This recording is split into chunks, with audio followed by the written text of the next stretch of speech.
Okay, Chapter 13, Section 1. We're looking at the financial system. And what we're talking about is this idea the way when you earn money, money that's left over is called savings. The idea is there are ways in which that money can be put to use to grow the economy, and that's how this is all connected.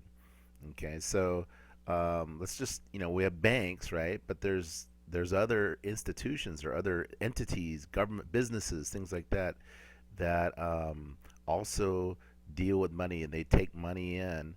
And finance company, life insurance companies, mutual funds, pension funds, real estate investment trust. And so, the idea of a finance company, they tend to focus on getting money to people that maybe are a little bit higher risk. So we think of a checking the cash kind of company, something like that. That's that kind of thing. Is finance company.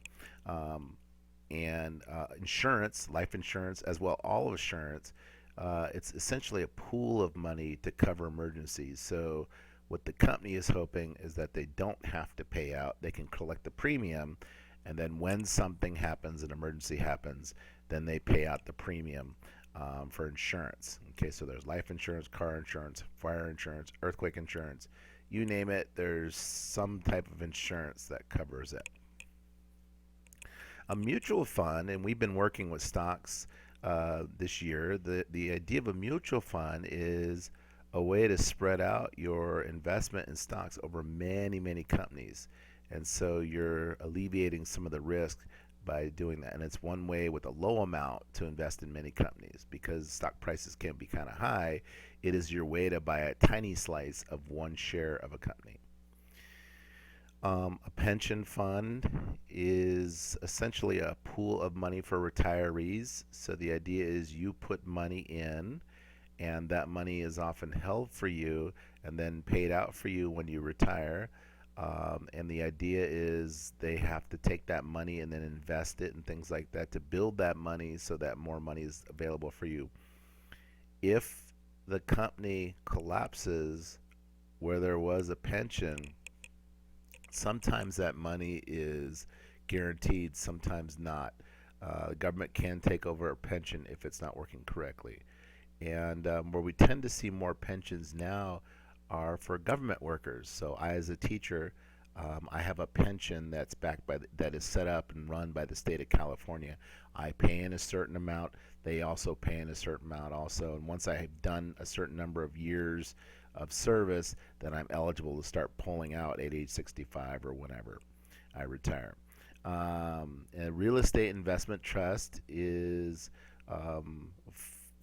primarily set up to invest in companies that build lots of houses and things like that.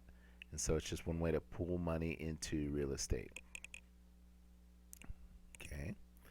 So the idea is funneling savings, money that is excess money that's left over after everybody spends their money. So in a way, when you generate savings, now individually, that's good for you.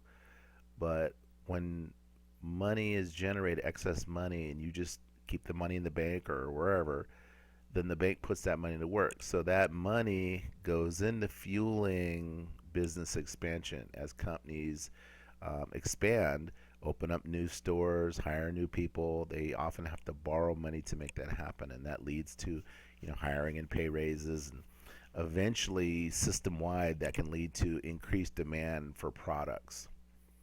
It's interesting. We have this picture of Blockbuster just made an announcement recently that they're going to close down all of their stores. This is a similar picture to what you'll find in your book, and it shows how money can flow from savers to borrowers. Usually, we don't loan it directly to people who are borrowing unless they're friend or family or something like that. But usually, most people just put their money in the bank or a credit union, and the idea is that money is then used and put to work.